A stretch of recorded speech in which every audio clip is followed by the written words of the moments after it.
Ah, perdón, todavía no llega él, sí, yo ya estoy aquí. ¿Eh? ¿Ya? Ya tengo. No, yo ya estoy, ya se me fue que hay grupo extra. Dígame, buenos días. ¿Ya? Muy bien. Pues vamos entonces a continuar, compañeros y compañeras, con nuestra sesión del día de hoy, esta segunda conferencia, en el marco de este módulo de metodologías de intervención social en salud. Vamos a tener ahora, y nos da muchísimo gusto también recibir a otro gran amigo, profesional cercano al trabajo social, yo diría muy cercano, porque su esposa es trabajadora social, ¿verdad? Carlos Castro Recendis, que también desde el primer diplomado siempre nos ha apoyado, ¿no? Que va a trabajar uno de los temas, fíjense que siempre que se imparte causa mucho interés en el marco del trabajo que se hace de intervención social en salud, que es el tema de los fundamentos de la terapia narrativa como un procedimiento de intervención del trabajo social.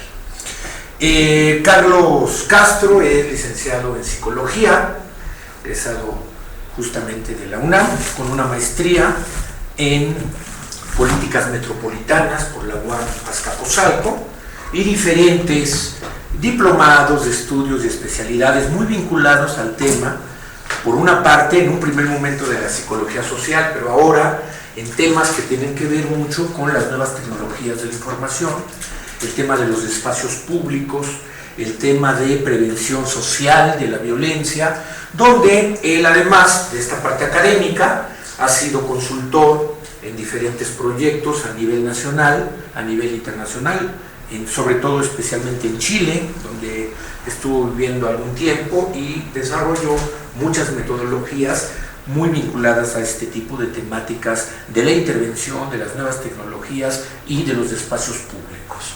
Además, él acá en México actualmente es consultor, aporta y asesora a diferentes organizaciones, entre ellas al Instituto de las Mujeres del Estado de Puebla, al propio gobierno de la Ciudad de México, a gobiernos delegacionales y a gobiernos de otros municipios y de otros estados. Entonces trae una experiencia muy interesante. Me dijo el otro día, oye, pues yo sí, ¿no? En un primer momento en mi formación se metió mucho al tema de terapia narrativa, aunque hasta ahora trabajando otros temas, por ejemplo, como evaluación de impacto, otro tipo de temas. De todos modos le dije, no te preocupes, tú da la conferencia de terapia narrativa y cuando veamos evaluación te invitamos nuevamente, ¿no? Pero bueno, agradecerle mucho a Carlos. Quiero decirles que, bueno, ahorita les voy a platicar. Gracias. Gracias, Eli. Buenas tardes todavía días, ¿no? Buenos días. Y como mencionaba Eli, yo lo que voy a tratar de tejer entre lo que el saber que tengo y los saberes que ustedes tienen es básicamente cómo la terapia narrativa y estos fundamentos pueden ser de ayuda en los distintos tipos de intervención social. Voy a centrarme como en estas casuísticas, ¿no? Desde dónde podría ser. Una es los ambientes hospitalarios o de salud, los ambientes sociales y los ambientes comunitarios. Ahorita va a ser la diferencia entre cada una de ellas y vamos a ver. Pero primero voy a empezar con todos estos fundamentos desde dónde viene, de manera rápida, por qué la terapia narrativa, como lo mencionaba, es un tema muy cercano al trabajo social. De hecho diría es hijo del trabajo social, la terapia narrativa, aunque siempre se vincula con la psicología. Explico de qué va. Y ya después vemos esas casuísticas desde dónde hacerlo. Así es que vemos pues la primeritita.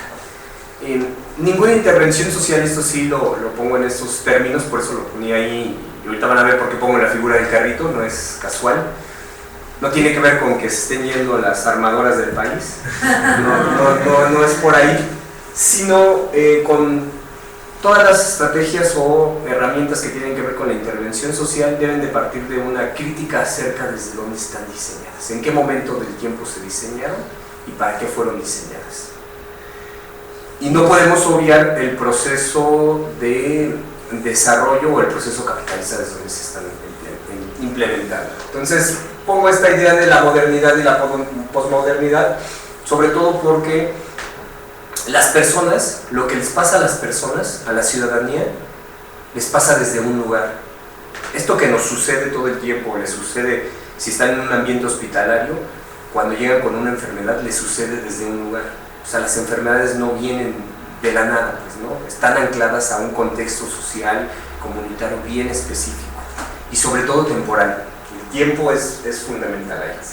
Entonces, por eso tendríamos que siempre estarlo pensando. No es que cuando estén con una persona y le estén haciendo una entrevista o estén realizando esa intervención, estén pensando este proceso es capitalista o poscapitalista, no, pero sí pensar desde dónde lo están haciendo, porque la idea que tengamos de esta persona, del ciudadano, está formada de esto. Entonces es importantísimo. Básicamente yo lo pongo en 4 términos, hay muchísimas más, ¿no? Esta crítica que puede hacerle uno a la modernidad es mucho más amplia, pero en aras de ser concretitos y para el diplomado yo lo pongo en 4. Y uno tiene que ver con las transformaciones sociales, ¿no? Que tiene que ver con las comunidades en el trabajo y en los ambientes institucionales y en los ambientes comunitarios. ¿Y por qué lo pongo? Porque las demandas sociales son muy distintas hace 20, 30, 40 años, aunque de fondo tienen la misma problemática estructural que son las condiciones socioeconómicas, pero han ido cambiando.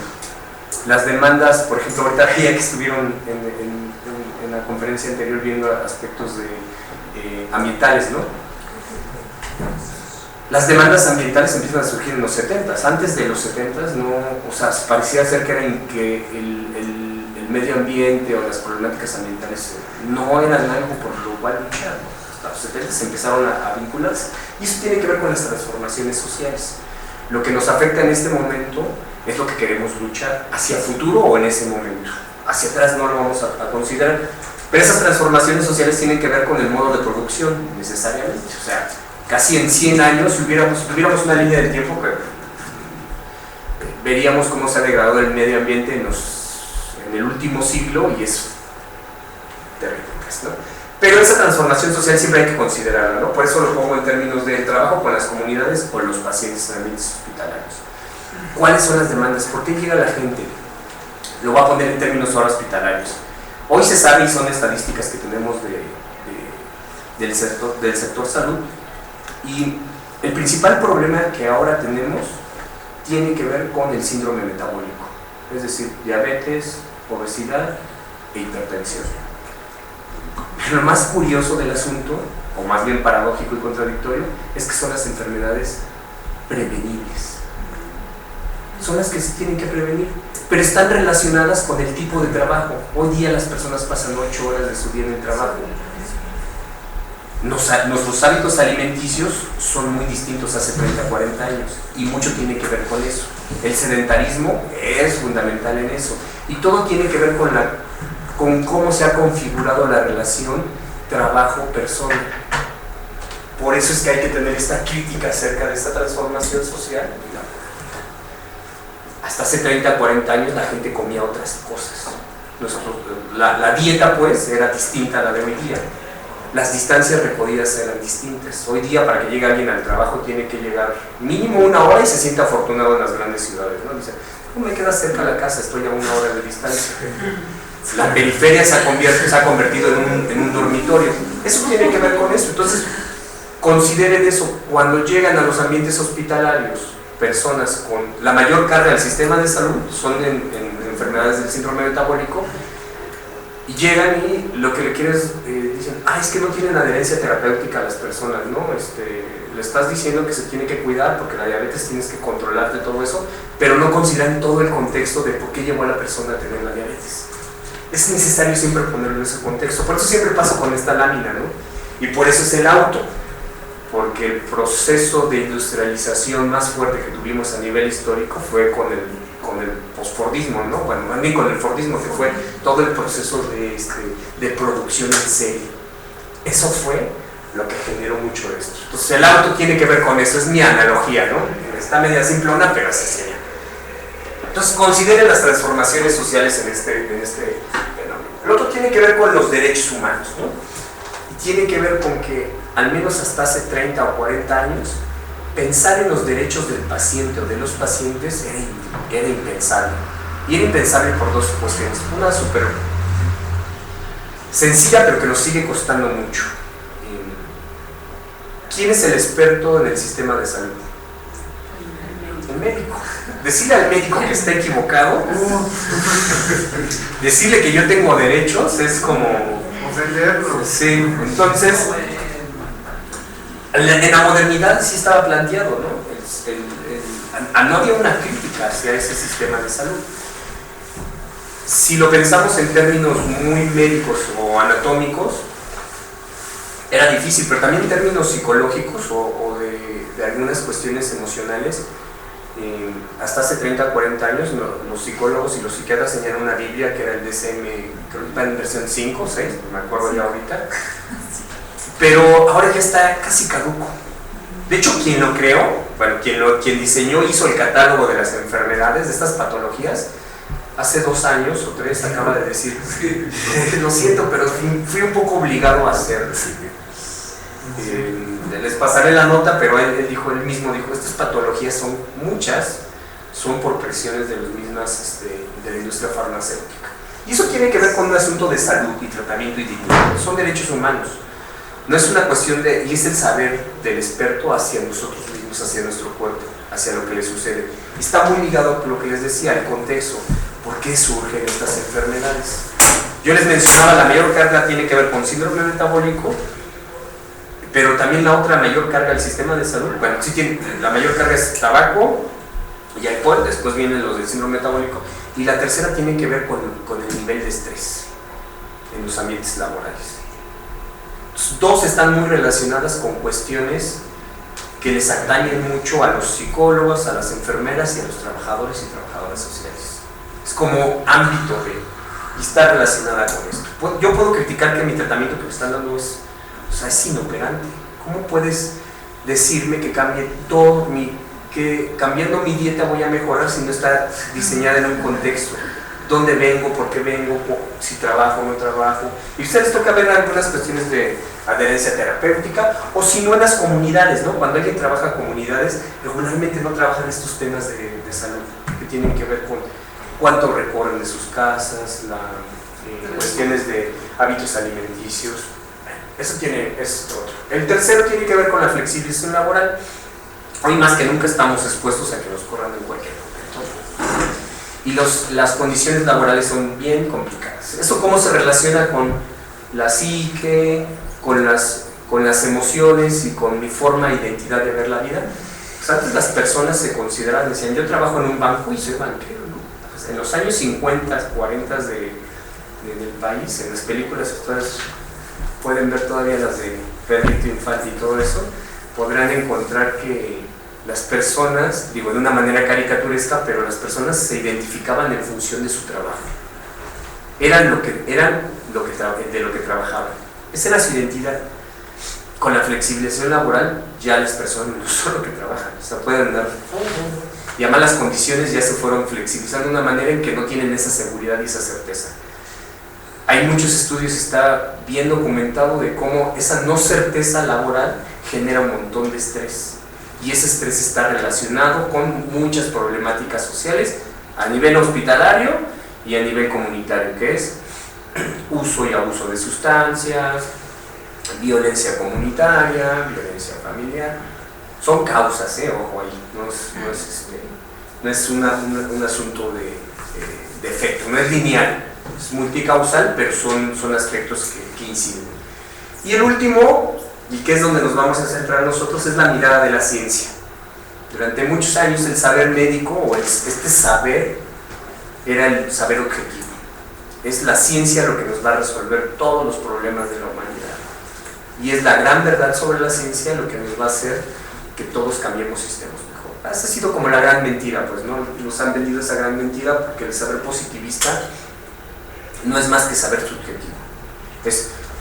Para llegar a una convención acerca de que esto es lo que funciona, tuvieron que reunirse todas, es cúmulo de personas, y tener un acuerdo sobre qué es lo que vamos a mirar o estudiar. Y ese acuerdo no es más que un acuerdo subjetivo. No es la verdad absoluta. Y esto impacta mucho, sobre todo, y ahí sí tienen que, es una invitación a cuestionarse un poco su identidad como profesionales. ¿Ustedes tienen la verdad absoluta en relación a cómo intervienen en sus ámbitos de trabajo? ¿O parte de esa verdad debe ser co-construida con los pacientes, con las comunidades? Antes no se consideraba eso. Como profesionales teníamos la última verdad. Hoy día tenemos que cuestionarnos eso, y es eso. Y eso cuestiona un montón nuestra identidad.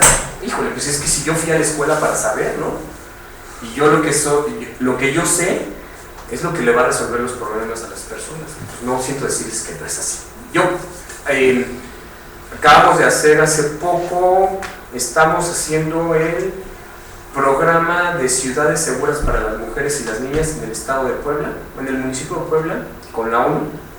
Es un programa de ONU y hicimos un programa participativo, tenemos que hacerlo con todas las personas, y cuando estaban reunidos ahí en los talleres para diseñar esas problemáticas, lo primero que les decimos es: ellos van pensando que nosotros vamos a resolver el problema, y lo primero que les digo es: no, yo no soy experto en nada. Yo me asumo como experto en sistematización, en tecnología a veces, en sistematización de los procesos, pero los que saben qué es lo que les sucede es la comunidad. Los únicos que son expertos en su vida son ellos. Yo no me puedo asumir como experto en la vida de las personas. Es demasiado ego. No podemos saber lo que les sucede a las personas de las comunidades. Podemos ser expertos en sistematizar ciertos procesos, ciertas herramientas y metodologías que nos costaron mucho trabajo, y ahí sí podemos decir: soy experto en eso. Pero lo que le sucede a las comunidades y a las personas, no. Es eso, ¿no? Es ese proceso de... Ahorita vamos a ver cómo lo aterrizamos. Por favor. Ya. Entonces, desde esta lógica, ¿cómo es visto el ser humano? Desde un discurso moderno, siempre hablamos de pacientes, ¿no? O sea, estamos muy acostumbrados al discurso medicalizado, y en los ambientes hospitalarios hablamos del paciente. Es el paciente. En un discurso posmoderno tendríamos que hablar de los ciudadanos. Por ejemplo, yo hace muchos años, ya no lo hago, hace muchos años daba consultas, y yo me refería a aquello que se llamaba con pacientes como los consultantes, porque iban en un proceso de consulta. No eran mis pacientes, eran consultantes. Yo lo pongo en términos de ciudadano porque quien va, tanto en un ambiente hospitalario como en un ambiente en una comunidad, son ciudadanos. Antes de cualquier cosa son ciudadanos y tienen derechos. Entonces debemos siempre considerar ese aspecto. El otro tiene que ver con la cosificación, ¿no? La modernidad nos decía: esta persona tiene esta enfermedad y se vuelve el enfermo. Pensemos un poquito en eso que les mencionaba en los ambientes hospitalarios de las enfermedades de mayor carga. La persona se vuelve la enfermedad y le empezamos a restar identidad a esa persona. Se vuelve la diabética o el paciente tal, y ya le quitamos el nombre, cosificamos. Y esa cosificación le quita responsabilidad a la persona. La persona dice: es que estoy así por la enfermedad. Le vamos quitando esa responsabilidad. Desde un ambiente de la posmodernidad, la persona se vuelve responsable de su tratamiento, de su dolencia o de lo que le sucede. El discurso de la modernidad es el discurso del experto, esto que les mencionaba. El profesional siempre es el que sabe, es el que tiene la última verdad. Desde la posmodernidad es la no expertise, la ingenuidad total, la duda. Es difícil esto, porque en la escuela nos enseñan que nosotros vamos a salir, ¿no?, a resolver los problemas y que somos expertos en eso. No tan así. En el día a día, ahorita vamos a ver unos ejemplos, nos damos cuenta que no está así. La modernidad es un discurso directivo. Yo les digo a las comunidades, a los enfermos, qué hacer, cómo hacer para resolver su problema. Y en la posmodernidad es colaborativo. Juntos co-construimos la solución. Yo como profesional y ustedes como comunidad. La modernidad tiene un discurso de la personalidad y la patología. la posmodernidad de la identidad. ¿Cuál sería la gran diferencia entre personalidad e identidad?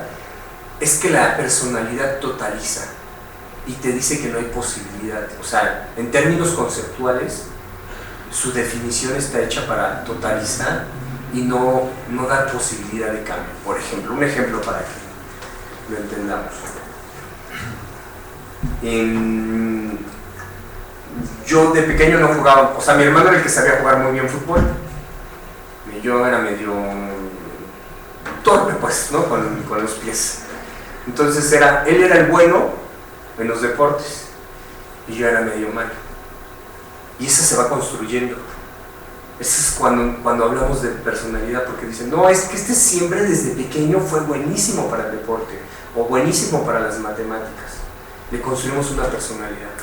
Está escrito en piedra, literal, no hay posibilidad. Desde el discurso de la identidad, no, la identidad es relacional, es multidinámica. Y la identidad tiene que ver con los lugares. En la identidad yo sí puedo modificar aquello que todo el mundo ha dicho que soy. Puedo narrar mi propia historia preferida de vida. Me vuelvo agente de mi vida y agente de lo que yo quiero narrar. Esa es la diferencia. En esta estamos anclados a la historia. En la identidad, la historia representa algo que fue nuestro, pero que podemos modificar. Son dos cuestiones fundamentales y tiene que ver desde cómo pensamos que son aquellos sujetos que estamos interviniendo. Sobre todo eso tiene que ver mucho en los ambientes hospitalarios. En los ambientes hospitalarios hay personalidad, pero también en las comunidades. Un ejemplo de eso es, por ejemplo, la violencia familiar. Yo creo que en general los que están aquí, los que están en línea, han trabajado un montón, porque es algo que trabajan mucho en sus carreras y que tiene que ver con cómo romper ese ciclo de la violencia, ¿no? Y es muy fácil escuchar que es que no lo deja por tonta, o es que así va a ser siempre, porque estamos visualizando la personalidad de la personalidad. La idea de la violencia ha eclipsado tanto la identidad de la persona que no le vemos posibilidad de cambio, ni recursos, ni herramientas para poder salir a cabo por ella misma. No por su intervención, sino las herramientas que ya tiene ella. Y desde la identidad, ¿no? Aprendemos a reconstruir eso que ya estaba ahí. Las personas todas tenemos habilidades y recursos, que a veces las podamos utilizar en ciertos ambientes y en otros no, es distinto a no tenerlos nunca. Quedan eclipsados, pues la identidad nos invita a eso siempre, nos asume como responsabilidad. Entonces, ese es como como regularmente se ve, ¿no? Esas son las dos visiones de ver a los ciudadanos, o aquellos que pensamos que son los pacientes, o las personas que son receptáculo de nuestras intervenciones. Yo que la invitación es, cuestionen esas formas de ver a las personas con las que trabajan. Son ciudadanos, tienen derechos, siempre deben de pensarlos en términos del contexto, somos relacionales, nuestra identidad depende del lugar en el que estemos. Ustedes ahorita, ¿quiénes son mamás aquí, perdón? Ahorita no son mamás, ahorita son estudiantes, pues, ¿no? Su identidad está enmarcada y situada en un proceso de enseñanza-aprendizaje, porque menos son mamás, aunque sí tienen este saber acá. Cuando lleguen a sus casas, llegarán con ese lugar, ese sitio, está relacionado con ese saber y esa experiencia. Así las personas, pues, ¿no? Quien llega a un hospital no es nada más paciente, tiene un montón de historia y un montón de contexto relacionado con eso. Todas las estrategias de intervención tendrían que considerar al menos eso, no considerar nada más la historia por la que van. Por eso el fracaso de un montón de políticas públicas, de un montón de tratamientos, porque no consideramos el contexto más amplio. Dicho eso, ahora sí, ya después de ese rollo que es bien necesario, porque nos sitúa y nos pone en contexto acerca de qué es esto que mencionaba el maestro Lee en relación a ese vínculo tan cercano a la terapia narrativa y del trabajo social. La terapia narrativa la crean White y Epstein, más o menos 93 es cuando se publica el libro, pues, pero ellos trabajaron desde antes. White era trabajador social.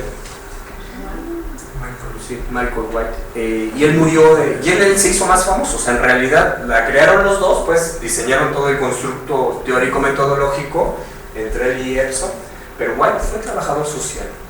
Bueno, en realidad, fíjense que lo curioso del asunto, él primero fue diseñador gráfico, después de pensar que el diseño no era lo suyo, estudió trabajo social, pero no es gratuito. Ellos son neozelandeses y tiene que ver con cómo se construye la identidad del trabajador social en los distintos países. No es lo mismo ser trabajador social en Canadá o Nueva Zelanda que en México, ni en Guatemala, y tiene que ver con la idea que tenemos del trabajador social.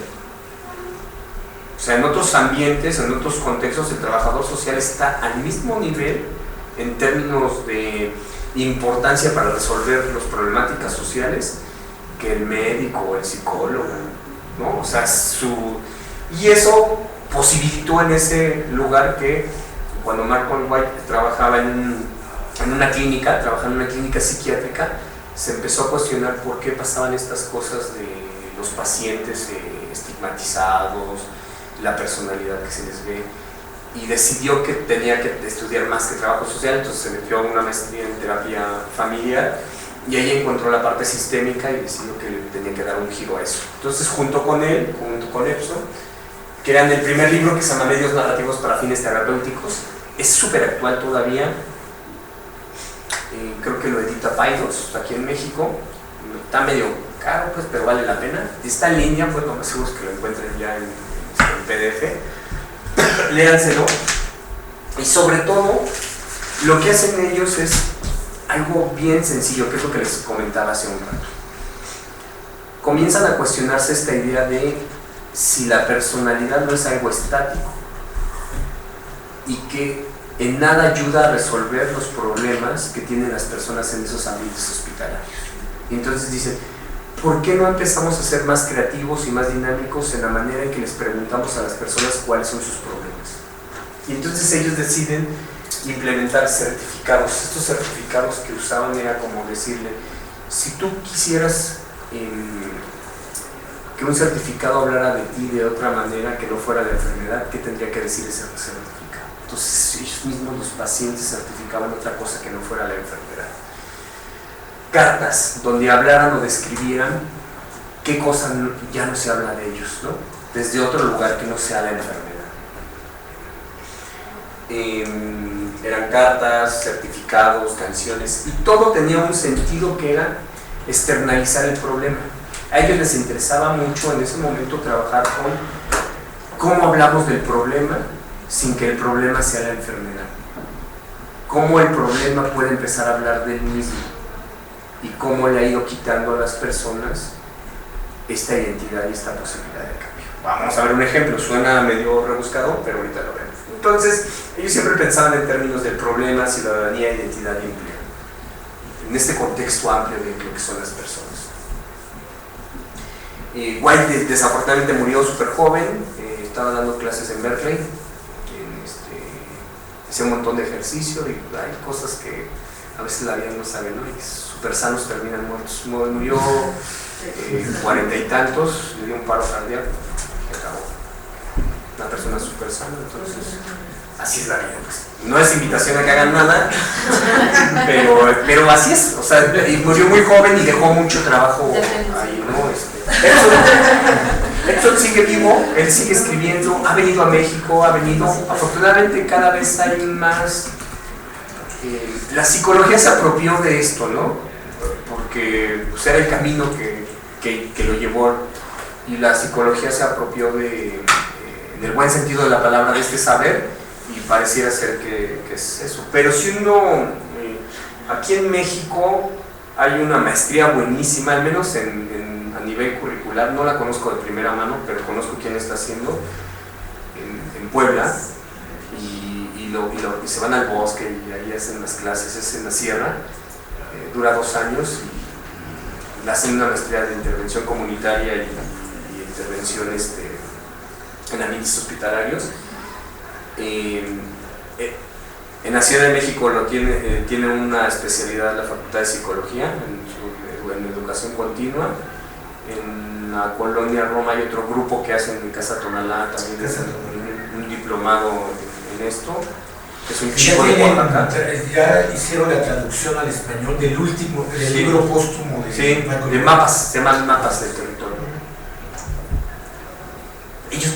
Ellos la tienen en línea, ¿no? Por si a alguno no les da tiempo. La de aquí de la UNAM es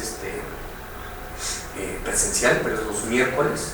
Está buenísima. Yo conozco personalmente a los supervisores, son buenísimos. Pero todos,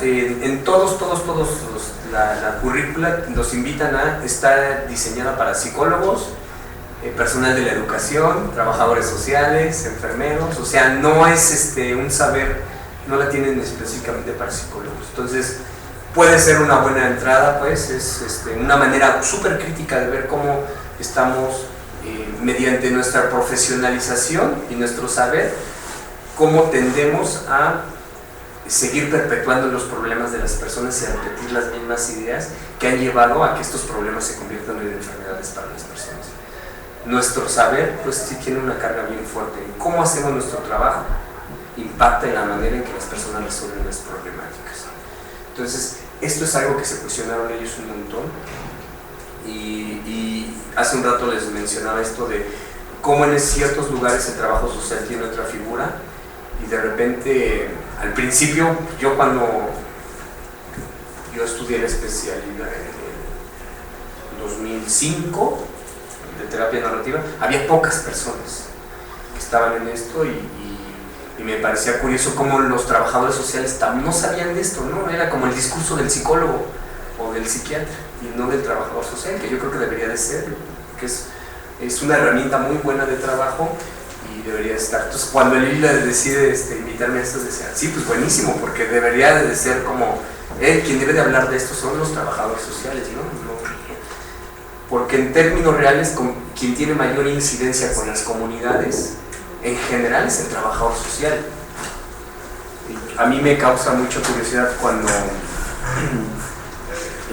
tengo proyectos de trabajo, que le pido mucho apoyo a Eli para que cuando necesito mucha gente que tenemos que hacer trabajo comunitario, yo le pido que me envíe trabajadores sociales, porque desde mi visión, quien tiene más esta perspectiva del trabajo comunitario es el trabajador social. Tengo esta falsa idea de que el sociólogo, el antropólogo, el mismo psicólogo social tiene muchas de estas herramientas, y en general ellos están diseñados para tratar de entender lo que está sucediendo, pero no para trabajar directamente con las comunidades. No se trata de entenderlos, o sea, de tener una cognición así súper compleja de lo que están viviendo, sino es cómo hacemos esta intervención y cómo construimos esa solución. Entonces sí sería importante que ahí le echen un ojito. Al final voy a dejarles unos vínculos, unos links para que puedan ver, puedan descargar algunas lecturas y se puedan ir llegando al tema. Entonces viene desde ahí. Y tiene que ver al final con estas miradas valorativas del ser humano. O sea, si algo distingue a la terapia narrativa es devolver la mirada de con quién estoy trabajando, con quién estoy construyendo esa solución. Y ya no es esta mirada del experto acerca de yo te voy a decir lo que tú tienes, cómo va a ser cómo lo vas a resolver, sino es cómo juntos lo vamos a construir. ¿A qué viene? ¿Qué es, si pudiéramos ponerlo en 8 tópicos? Sí, esto es como muy introductorio, pues no tenemos todo el tiempo, pero si yo pudiera ponerlo en 8 tópicos acerca de qué es la terapia narrativa y cómo puede serles de ayuda. Después de esto vamos a ver 3 ejemplitos para que lo puedan hilar ya la parte teórica con la parte de qué hacer. Básicamente uno de los postulados de la terapia narrativa es el discurso, no al discurso del experto. Otra vez suena fuerte, siento decirlo así, pero no son expertos pues en lo que les pasa a las personas. Ustedes no saben lo que les sucede a las personas, los únicos que saben qué les sucede son ellos. son expertos en saber qué preguntar. Y mucho de la terapia narrativa y mucho de estas, sobre todo de la psicología después de los 80 para acá, se basa en cómo preguntar, saber qué preguntar. Tiene que ver con la pregunta. Y el experto no, a veces no sabe preguntar más que desde la enfermedad, ¿no? O desde la patología. Que puede ser en un ambiente hospitalario o en un ambiente comunitario. La no culpa, ese es otro asunto. No hay culpa, hay responsabilidad. La invitación es que tanto el paciente como las comunidades sean parte de esa solución, y al ser parte de la solución se hacen responsables de lo que está sucediendo. La culpa como construcción casi judío-cristiana nos afecta un montón porque siempre lo hablamos en términos religiosos, pero está instalado en el discurso de las personas, de los médicos, de los trabajadores sociales, de los psicólogos, ¿no? Siempre hablamos de eso. El otro tiene que ver con ser respetuosos de las historias de vida de las personas, de aquellos, de los ciudadanos, ya sea las comunidades o en los ambientes hospitalarios. Tenemos que ser respetuosos de eso que nos están diciendo. Tenemos que honrar que tengan esa confianza en lo que nos están compartiendo, en esa historia de vida. Porque a partir de esa historia de vida podemos construir esa posibilidad de cambio. Entonces tenemos que honrar eso, y la mejor manera de honrarlo es preguntarles y juntos saber qué es lo que está pasando. Ellos son expertos en su propia vida, son los únicos expertos. Ustedes son expertos en técnicas, herramientas, metodología, teoría, pero lo que les sucede a ellos. Esto es súper importante. El problema es el problema no es la persona. Suena canción de Arjona, pero les juro que no. Pero el problema, sí, porque sí me han dicho en algún momento, dijeron, ay, ¿tendrás una canción? No. El problema es el problema. Como les mencionaba, es esta idea de patologizamos tanto que pensamos que la patología es la identidad, la personalidad de la persona. La patología es un problema, no es la identidad de la persona. El diabético es diabético, tiene un problema con la diabetes. El alcohólico o el drogadicto tiene un problema con la adicción, pero no es el adicto. Y entonces, al estigmatizarlo, al patologizarlo, lo único que vemos es eso, y no vemos todas las herramientas, recursos, deseos, anhelos, historia de vida que nos pueden ayudar al cambio. Esto que cuesta tanto en los ambientes hospitalarios de la adherencia terapéutica o la adherencia al cambio, tiene que ver con eso, porque nada más estamos escuchando el discurso de es que tú eres esto. Imagínenselo en una persona, ahora imaginen en una comunidad. Y eso también sucede en las comunidades. Si lo llevamos al ámbito individual pensamos, bueno, es que eso le pasa a las personas, pero las comunidades no están tan así. En términos urbanos o en términos de los estudios urbanos hay algo que se llama imaginarios urbanos, ¿no? Y uno piensa, a ver, hagamos el ejemplo rapidísimo y van a ver cómo sí. ¿Cuál es la colonia más peligrosa en la Ciudad de México? La colonia. Desarrollo Tepito. O sea, Tepito, ¿no? Y estaríamos casi, muchos diríamos Tepito, los que han leído últimamente dirían que Desarrollo Quetzalcóatl porque es la que salió en el ranking, pero en el imaginario todos pensamos en Tepito o la Morelos, ¿no? Como un lugar. Y decimos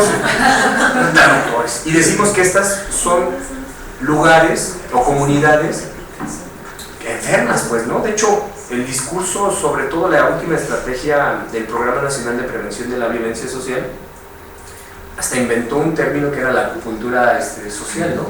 Y era, vamos a intervenir aquellas comunidades enfermas. Y dices, híjole, o sea, sí está padre, o sea, son comunidades que tienen muchos problemas sociales, pero no las estigmaticemos, porque la posibilidad de cambio está en ellos nada más. Si les preguntamos cuáles son sus recursos, sus anhelos, sus sueños, cómo se visualizan como comunidad, ninguna comunidad por sí misma, ni ninguna persona está enferma o está negada al cambio. Hay que rascarle, hay que ser historiadores y arqueólogos de eso. Y como trabajadores sociales tienen buenas herramientas en eso, preguntar. Su principal herramienta es la pregunta. Y si le preguntamos a las comunidades qué pueden hacer, encontramos que ha habido experiencias de éxito fabulosas. Por ejemplo, y sobre todo en la Ciudad de México, ¿no? Y casi el 80% de la Ciudad de México no está planificada, fue de autoconstrucción. Si nos vamos a todas estas comunidades, por ejemplo, en el caso de Iztapalapa y toda esta zona de la sierra de Santa Catarina y todo eso, fue autoconstrucción. Y uno la estigmatiza como una colonia de poco cambio, ¿no? Hay poca posibilidad de salir de eso. Pero en realidad, si tú le preguntas a la comunidad cómo tuvieron drenaje y luz, no ha sido más que puras historias de éxito y de trabajo comunitario. Las banquetas, el drenaje, la energía eléctrica, fueron iniciativas de la comunidad. En algún momento se rompió eso y dejaron de valorar esa historia. Y se comenzaron a creer la historia contada acerca de su comunidad. Y entonces terminó siendo una comunidad enferma, patológica, con poca posibilidad de cambio. Hay que rescatar esas historias. Se puede hacer con las comunidades, se puede hacer con las personas, con los grupos de jóvenes, con mujeres que han sufrido violencia. Entonces, por eso es cuando digo, el problema es el problema, pues. El problema no es la identidad de la comunidad ni de las personas. Entonces, siempre pensemos en eso. Cuando hablemos del problema, de aquello que es el problema, demos la identidad de ese problema. Hay una parte, a mí me encanta eso, yo lo hacía mucho, yo tuve la fortuna de trabajar con Eli cuando él trabajaba en IASIS. Se me olvidó decir eso. Sí, pero yo trabajé en la parte de un modelo bien bonito, desafortunadamente ya creo que no está tanto, pero yo trabajé en adicciones en ese momento, entonces yo daba la parte terapéutica a nivel individual y a nivel grupal con los chicos, y cuando hablábamos acerca de la adicción lo poníamos como un tercero, se sentaba aquí con nosotros la adicción y lo que tratábamos de ver era, demos identidad a esto que te está haciendo tanto daño y te está quitando todos sus recursos, a qué huele, a qué sabe, qué figura tiene, y le empezaban a dar forma. La idea no era nada más ponerlo en términos didácticos de que él lo viera ahí y dijera, ay mira, aquí está, ¿no? Sino a partir de eso es, ¿qué te está quitando? ¿Cómo te quita esto que es importante para ti? ¿Cuáles son sus estrategias, sus herramientas de la adicción para decirte, no, mejor consúmeme, no te vayas con tus cuates, no te pongas a estudiar? Yo soy más atractivo porque uno no puede negar que hay ciertas cosas que son atractivas del consumo. Pero ¿cómo podía ser más atractivo estudiar que el consumo? Y los chicos entonces con esta analogía iban encontrando qué les llamaba atención de eso, que no podían descubrir, porque para la familia, para la comunidad de sus amigos eran los adictos. Y era una forma de ir quitándole esa sensación de que el problema es tan pesado para las comunidades y para las personas que todo el tiempo están pensando en el problema. Si lo quitamos de ahí y lo ponemos por fuera, nos damos la posibilidad de abrir la puerta al cambio, porque hay mayor posibilidad de ver que aquello que nos puede hacer. Entonces es otro. Y esta es no hablar de pacientes, pues, ¿no?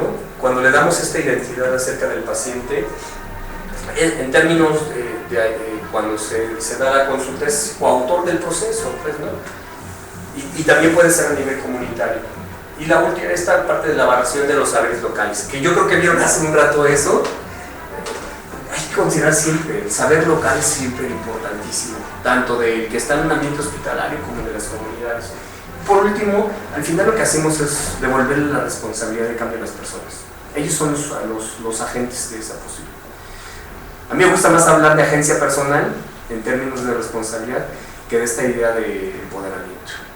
La agencia personal se da antes, es parte de ese proceso de construcción, y es cuando yo ya puedo, algo que al final, ¿qué es lo que hace la terapia narrativa? Después de todo este proceso, hace algo que para mí es bien simbólico y me gusta, es que las personas puedan contar la historia preferida de sus vidas, no la que los demás han estado narrando acerca de ellos.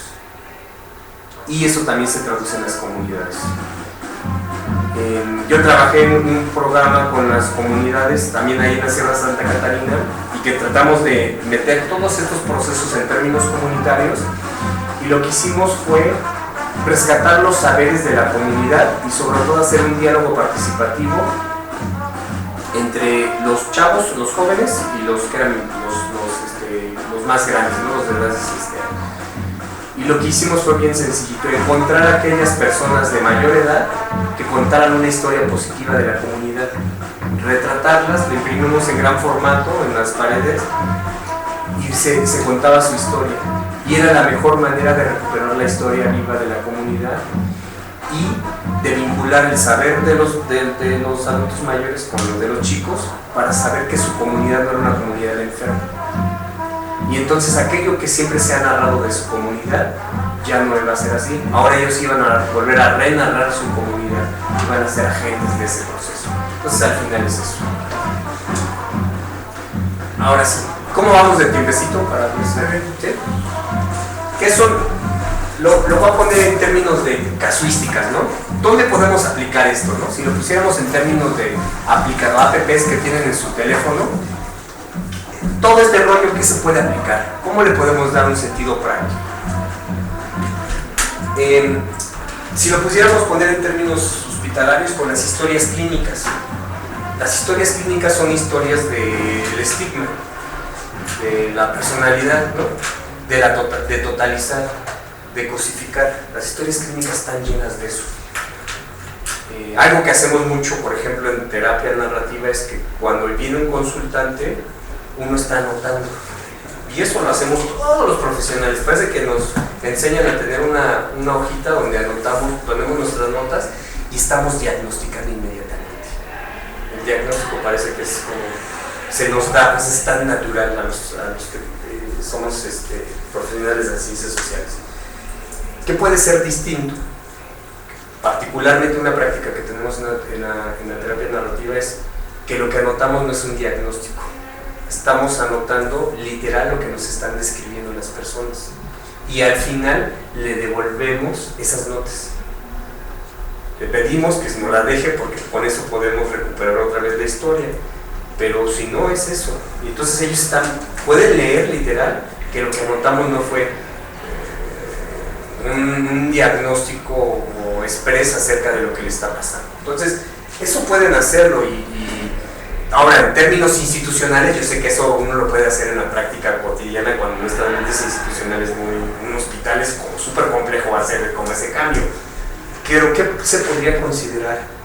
Se podría considerar una parte, y que lo pueden proponer quien trabaja en ambientes hospitalarios, poner una parte al final de toda la sección médica, de todo ese discurso médico, una parte donde, un cuadrito donde se narre, que la persona pueda ver ahí reflejada la descripción que tiene ella sobre ella misma, qué es lo que quisiera y qué son sus anhelos, sus deseos, sus sueños de esa persona.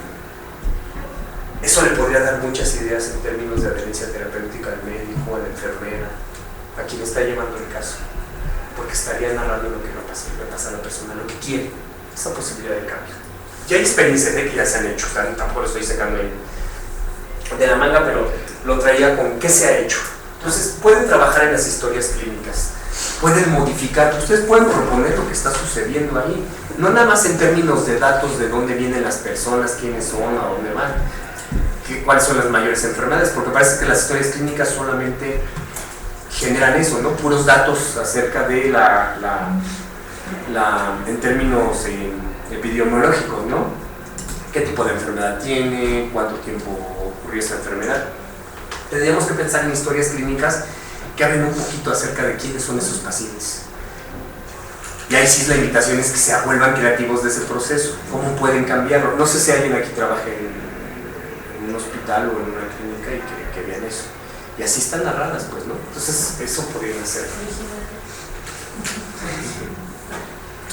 El otro es de construir el saber médico. No es una invitación a que se peleen con los doctores para nada. No es por ahí. Pero sí es una invitación a decir qué le está funcionando a las personas, que es necesario que el médico lo sepa. Hacia dónde cómo podemos tener en esa historia clínica el saber de las personas también. ¿Cómo puede verse ahí? El otro son las cartas, ¿no? Validar los recursos, deseos, anhelos, sueños de las personas. Y eso se utiliza mucho, desafortunadamente, bueno, afortunadamente que se utiliza, pero es desafortunado que llegar a ese nivel es cuando lo utilizamos. Sobre todo cuando las personas ya están en etapa terminal o en fase terminal, se utilizan mucho estos recursos. Y es desafortunado que se utilice hasta esta última etapa y no desde antes, cuando el proceso terapéutico apenas inicia. porque es ahí cuando la persona tiene que tener todos sus recursos aquí, y no es hacia el final. Lo utilizamos ya como de, cuéntanos lo que te va a pasar, ¿no? O qué querías, y ya que si se va a morir, ¿no? Ya dejémosle que nos cuente cuáles son sus recursos. Y antes esto nos puede dar tantas herramientas y tantas posibilidades de intervención si empezamos desde antes que si lo hacemos hacia el final. Porque es de sueños, anhelos y deseos que las personas, bueno, nosotros en general, construimos lo que queremos. Todo lo que hacemos no lo construimos de la nada, ¿no? O sea, ¿a dónde queremos llegar? Tomar un diplomado no es porque lo quiera tomar nada más, sino es porque quiero darle un enfoque distinto a mi carrera. Hacer ejercicio no tiene que ver nada más con hacerlo mecánicamente, o sea, tiene que ver con un proceso de hacia dónde quisiera hacerlo. Algunos anhelos y deseos están relacionados con una mediatización de la cultura, pero otros sí son bien claros y tienen que ver con yo quiero algo distinto a mi vida, ¿no? Tanto a nivel de enfermedades o no, pues es eso, y entonces es empezar a escarbarle desde ahí. En procesos de duelo, pues, también se utiliza mucho la terapia narrativa y sobre todo se utiliza en términos de cómo no vivimos la vida desde el sufrimiento. Hay un libro así específico que viene un tomo sobre duelo y es, por ejemplo, hay un caso que recuerdo un montón y era de una persona con problemas con una adicción, que tenía una adicción a crack.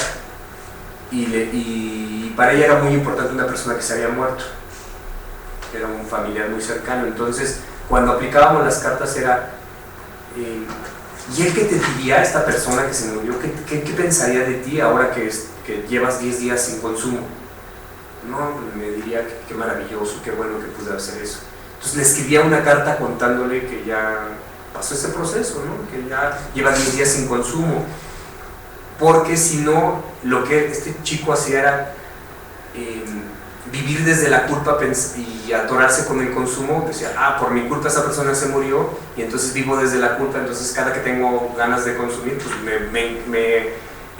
me agarro otra vez de esa culpa y de esa muerte para seguir consumiendo. Y era quitarle un poco esa culpa y devolverle la responsabilidad de su consumo, porque la única responsable del consumo era él, pues no era la persona que se había muerto, pero era trabajar el duelo a partir de las cosas positivas. ¿Qué pensaría él de que ya no consumes? Entonces ahí se usaba, ¿no? Y eso nos daba la posibilidad del apego al tratamiento. Era más fuerte el apego al tratamiento si hablábamos de los recursos de esas personas y no de nuestros recursos personales como profesional, que es donde torcemos mucho en el tratamiento. El trabajo comunitario, que es esta acción social y desarrollo económico, por ejemplo,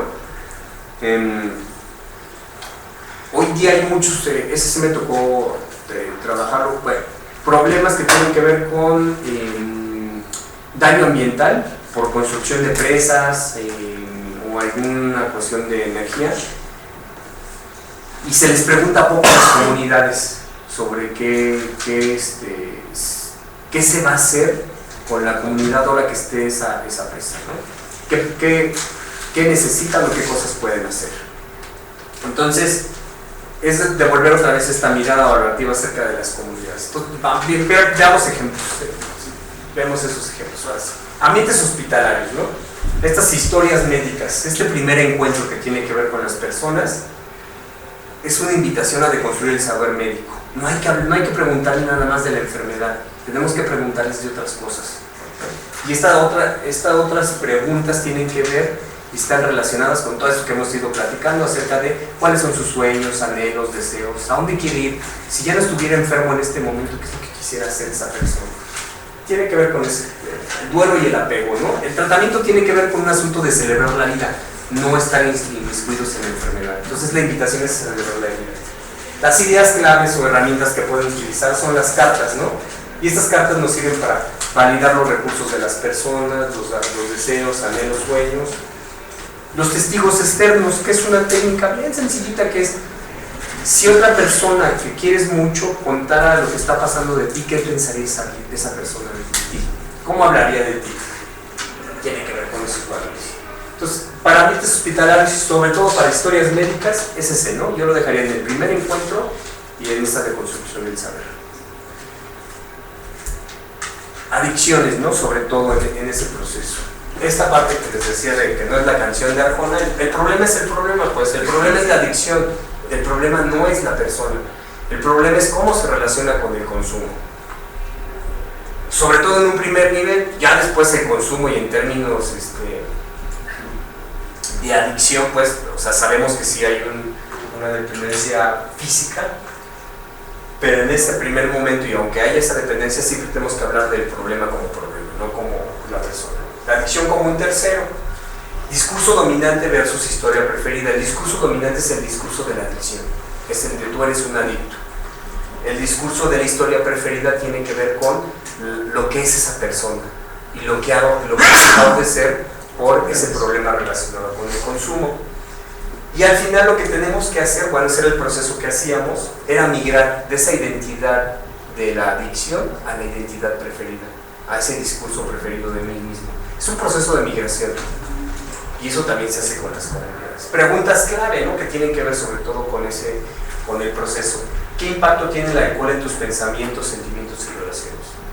O sea, el alcohol no nada más es llegar y ir a cotorrear con los cuates, sino que tiene que ver con cómo me siento yo, qué pienso y qué estoy haciendo. ¿Cuáles son las promesas que hace el alcohol? O pueden ponerle cualquier sustancia.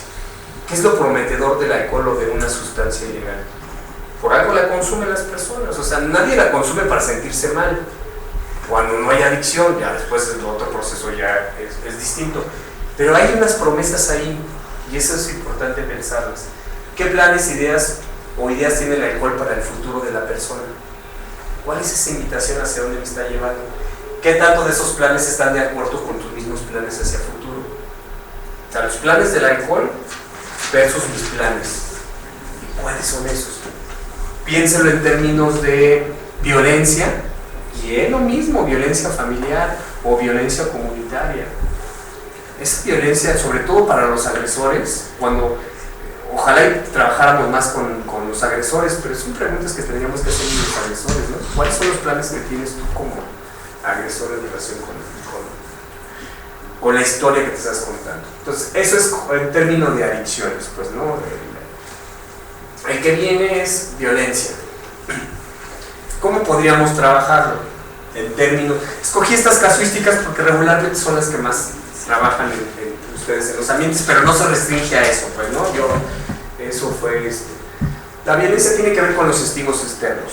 Las personas que han vivido delitos relacionados con episodios de violencia comienzan a perder, se mina esta capacidad de agencia.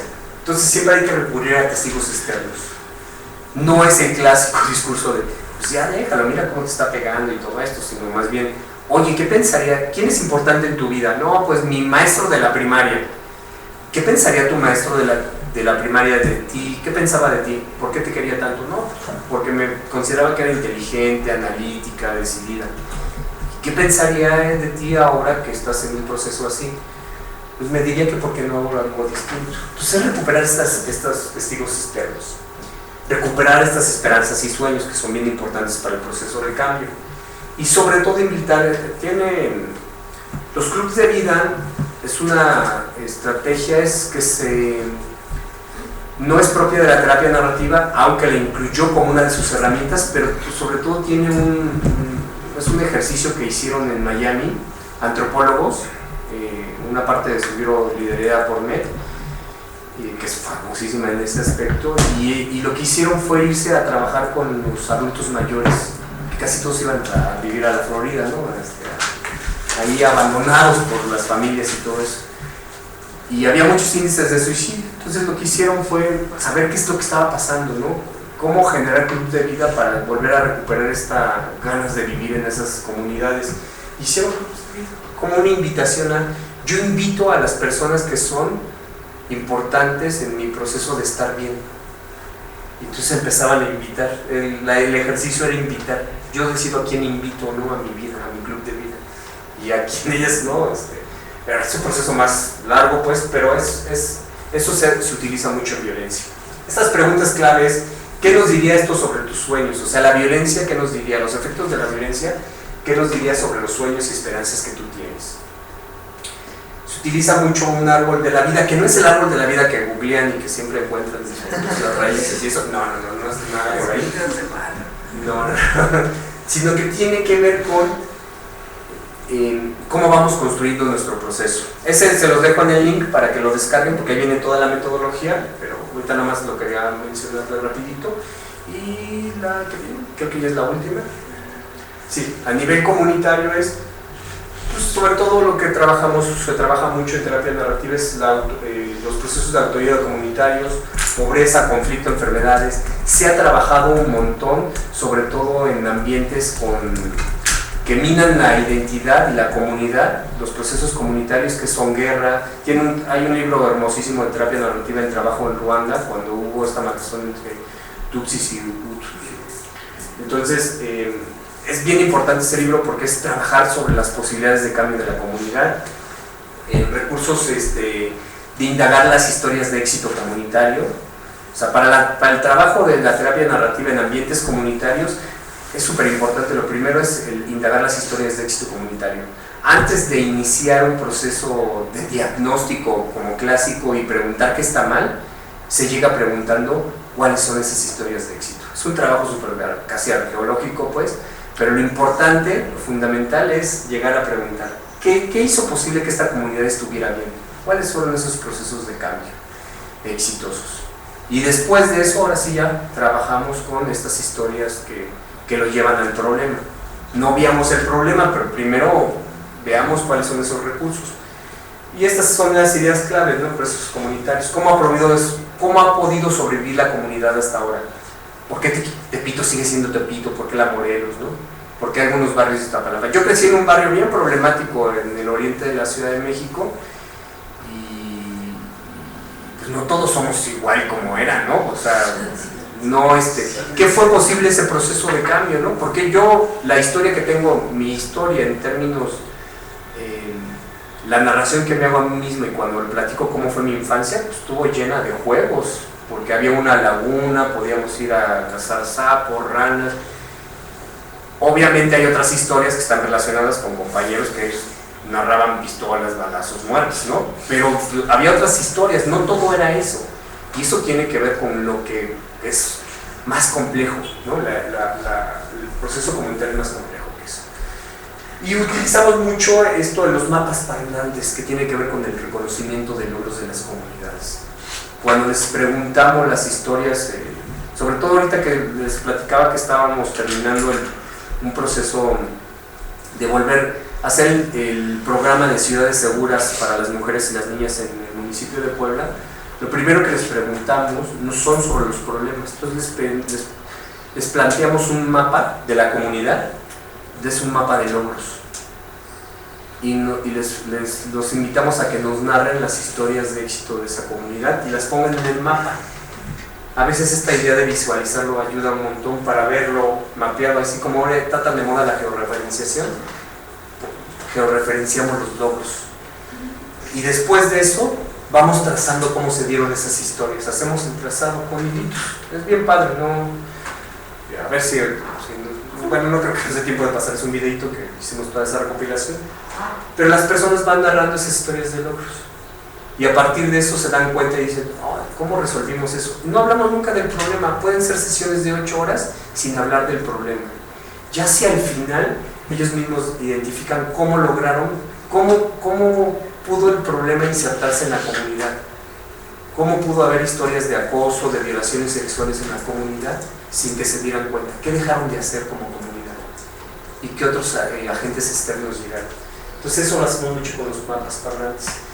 Y este proceso de indagación apreciativa, que es, sobre todo la indagación apreciativa, es preguntarnos acerca de qué es lo que aprecian las personas. Tiene un trasfondo epistemológico bien fuerte, no son para nada cosas, o sea, la planteamos así como algo bien relajadito, porque así debe de ser, pero tiene todo un asunto atrás de eso. Entonces, esas son como las casuísticas de dónde se puede insertar y hacer en términos del trabajo desde la terapia narrativa. Afortunadamente la terapia narrativa, como la diseña este trabajador social junto con este psicólogo, le ponen mucho de los contenidos de antropología. Hay muchos contenidos antropológicos ahí, de la psicología, pero mucho del trabajo social. Entonces sí, yo creo que la invitación es, vale la pena que se metan, que le den un clavadito acerca de lo que han hecho otros trabajadores sociales que están impactando otras ciencias, eso es al revés. Y esto, pensando un poquito en la analogía que hacía de la identidad es más que el problema, yo diría hay una historia dominante en relación al trabajo social en México que dice que tienen que agarrar recursos de otras ciencias sociales para poder ser lo que son ustedes como profesionales.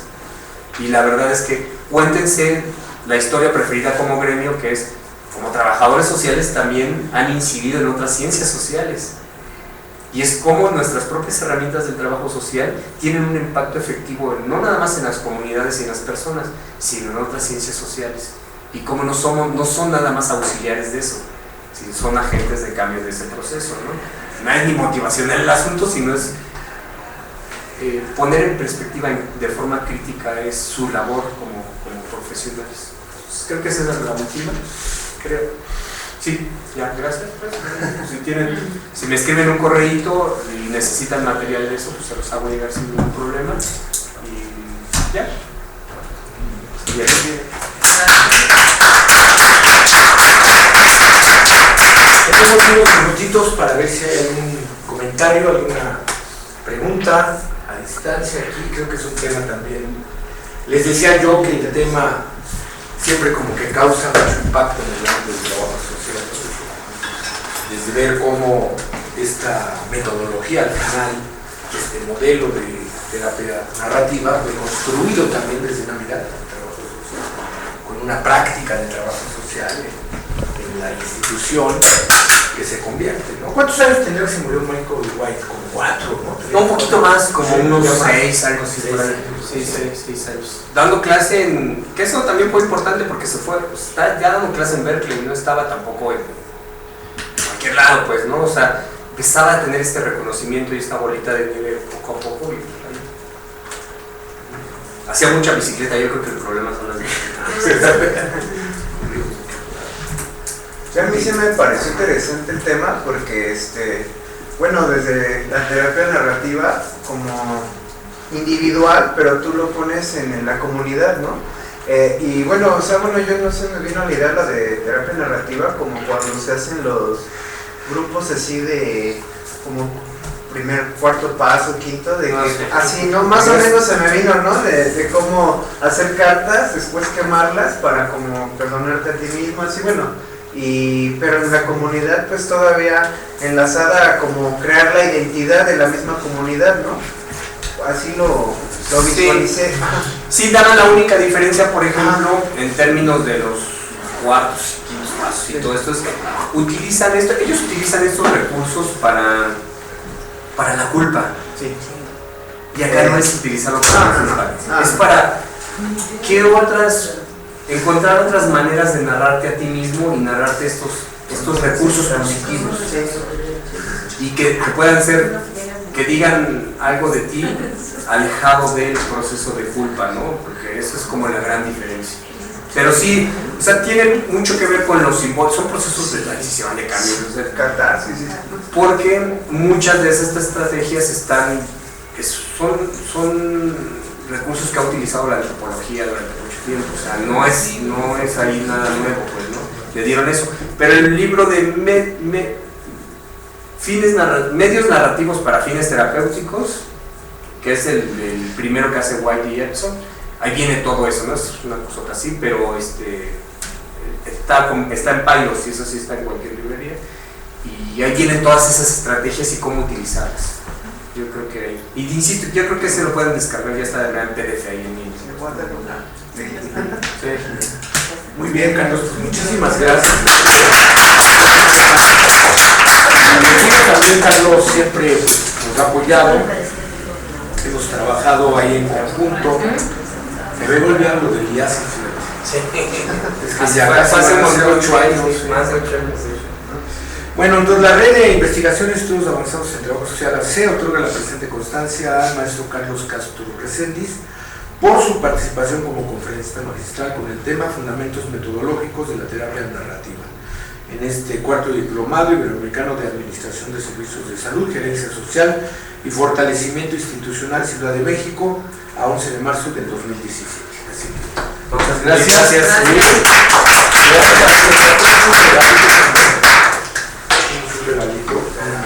playera de la red.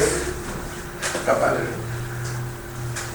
Ahorita. ¿Qué te queda? Mañana me pongo para el Pumas América. Y un morralito también. Bien, gracias. Gracias. Ya estoy preparando para Mérida la guayabera. Es que